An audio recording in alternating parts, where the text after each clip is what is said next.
नमस्कार। आज हम बात कर रहे हैं एक ऐसे मुद्दे की जो करोड़ों लोगों से जुड़ा है।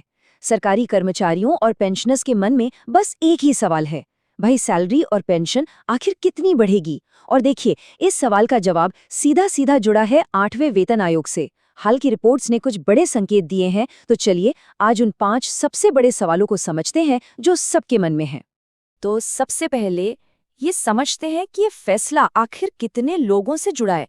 ये नंबर बहुत बड़ा है, 1,15,00,000 लोग। जी हाँ, और देखिए ये सिर्फ एक आंकड़ा नहीं है, ये वो लोग हैं जो हमारे देश की रीढ़ हैं, हमारे शिक्षक, रेलवे के कर्मचारी, सैनिक और जाहिर है उनके परिवार।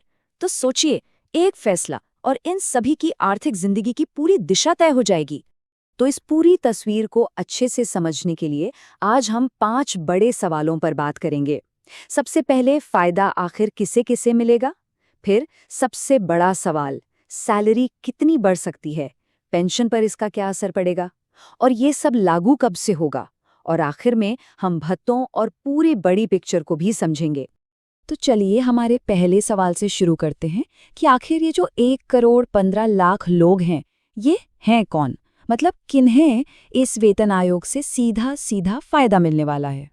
तो देखिए, इसका असर मुख्य रूप से 2 बड़े ग्रुप्स पर पड़ने वाला है। एक तरफ है करीब 48 लाख केंद्रीय कर्मचारी, मतलब वो लोग जो रेलवे, रक्षा और डाक जैसे जरूरी विभागों में काम कर रहे हैं।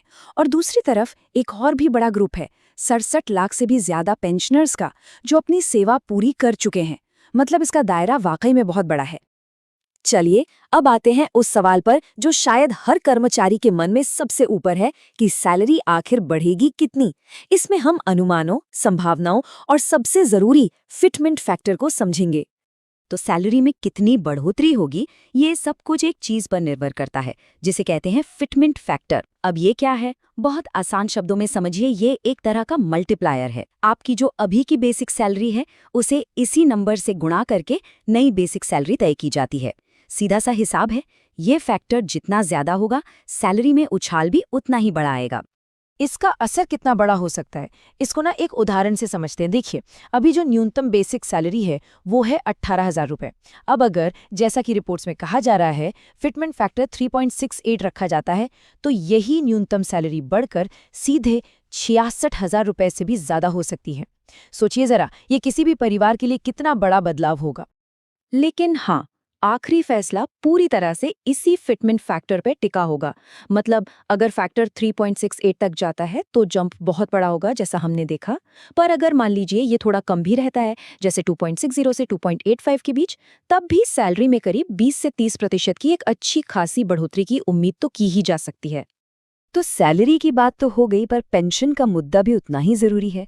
बेसिक सैलरी में बदलाव का लाखों रिटायर्ड लोगों पर क्या असर पड़ेगा, आइए ये समझते हैं। क्योंकि देश के 67 लाख पेंशन भोगियों की जो मंथली इनकम है, वो भी सीधे तौर पर इसी आयोग की सिफारिशों से तय होगी। और इसकी जो प्रक्रिया है वो काफी सीधी है।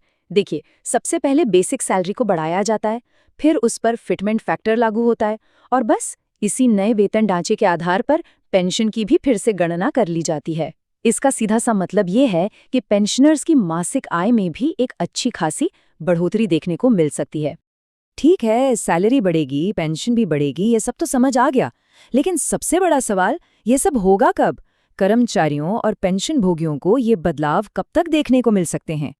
इसका जवाब हमें पिछले पैटर्न को देखकर मिलता है। देखिए, सरकार आमतौर पर हर 10 साल में एक नया वेतन आयोग बनाती है।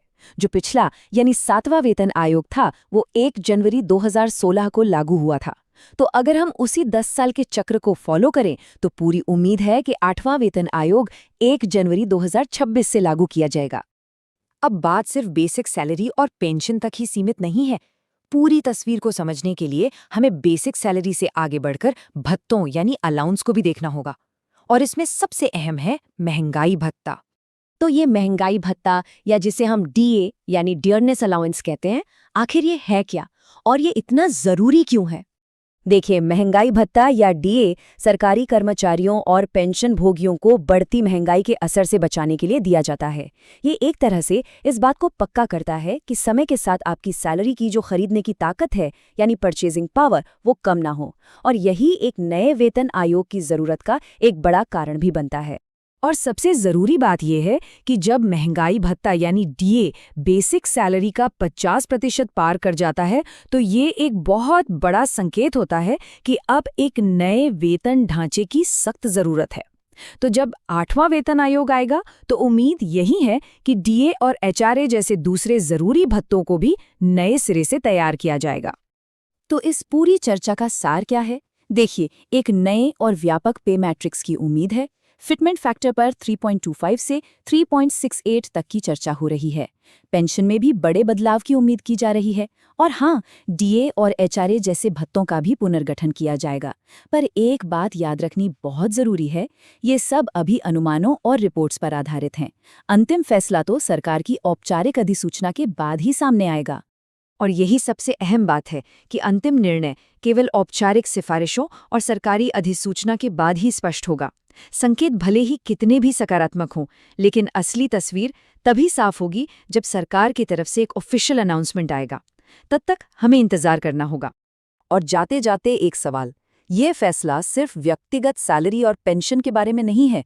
सोचिए, जब 1 करोड़ से ज़्यादा लोगों के हाथ में पैसा आता है तो उसका असर पूरी अर्थव्यवस्था पर पड़ता है, बाजार पर पड़ता है। तो असली सवाल ये है, ये फैसला अगले दशक के लिए भारत की अर्थव्यवस्था को कैसे आकार देगा? ये वाकई एक सोचने वाली बात है।